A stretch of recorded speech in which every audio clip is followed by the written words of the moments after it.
Now this is the fly I'm going to be tying. Now this is a bow tie buzzer, and it's a variant Frank Sawyer's bow tie buzzer.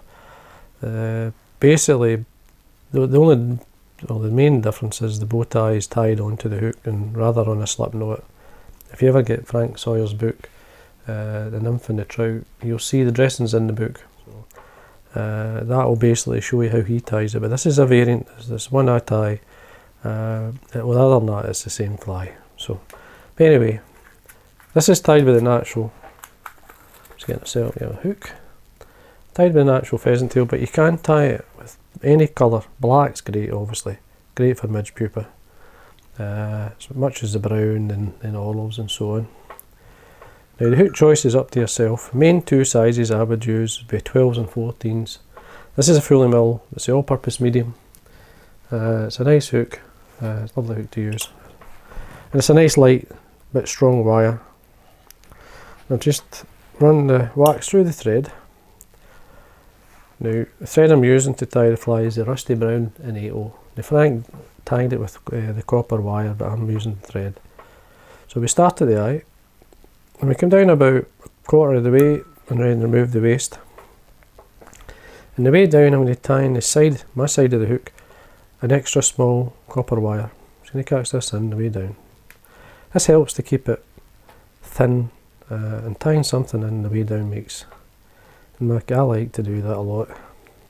So I'm just going to slightly come round the bend, just slightly by the barb of the hook. Get a pheasant tail fibre. Now 4 to 6 fibres, don't go much more than that. You want to try and keep it really thin. So I'm using, in this case, 5. Now if you bring it 90 degrees from the stem of the feather, the tips will naturally line up and then you can tear it off. Now a wee short tail, you're only looking maybe 3mm or so. Just catch this on the top at the back, go 1, 2, a couple of turns, do a turn in front and lift the fibre up out the way. Now the thread's wax so it sticks. Now I'm using, for the underbody, is a silver tinsel. In this case it's a Unimiler in a medium. Just going to cut it into a point, makes it easier to catch it in. Now you can see I've tapered it so I can basically catch it on my side, with the gold side facing myself, and then a touch and turns with the thread, bring it up 3/4 of the way. Short thorax on this fly. So then we wind up our tinsel first. Just keep it touching all the way up. Take our thread, catch it with our thread. A couple of turns just to catch it in, take away the excess. Now take your thread to the eye, or close to the eye, do about head length away. I'm just going to wax my thread. Now the pheasant tail fibre is weak, so basically I prefer to wind this the opposite way and allow the copper wire, when I bring it up normal, it will hold it, protect the pheasant tail and the tinsel. So we rib the body with the pheasant tail. So you're looking maybe around about 4 spaces, it's all you're going to get. As you get to this point here, then you start at the thorax area. You want it touching, so you're building up the thorax with the pheasant tail fibre. You get to that head length from the eye, so I just bring it up, come across the pheasant tail fibre, and then turn onto the hook to lock that turn in.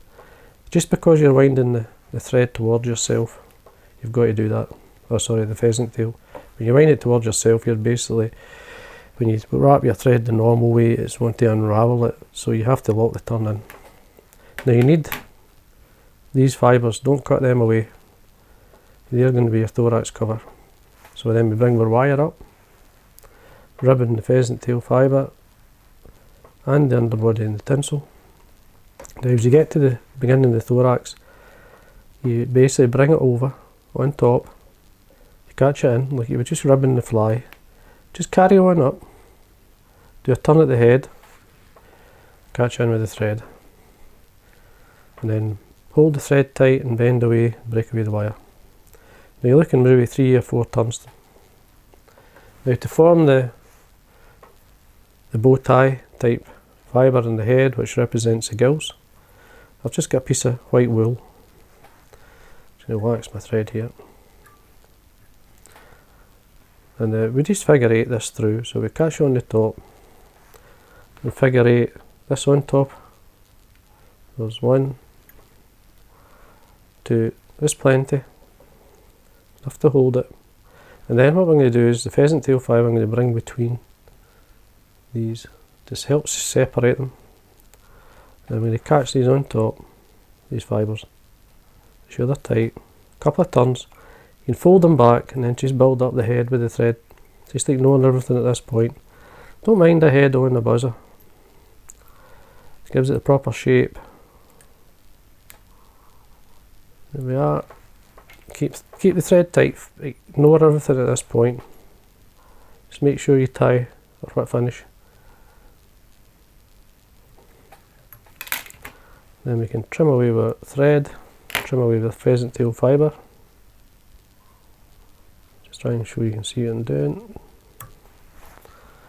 And then we can trim away the excess for gills. So what I'm going to do is try and hold these out so you can see what I'm doing. You're looking for at least 1.5 mm or so, straight cut. Now before I go any further, I'm just going to put a wee touch of varnish on the head. Just be careful, just at the eye, it'll soak towards the head.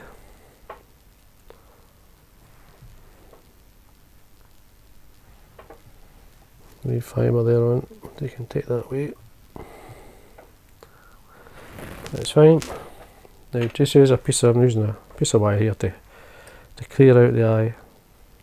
Normally I would cut these once the breathers, once I'd varnish the head, then I'd cut them once it's dry, but obviously so you can see what I'm doing, I've got to finish the fly off.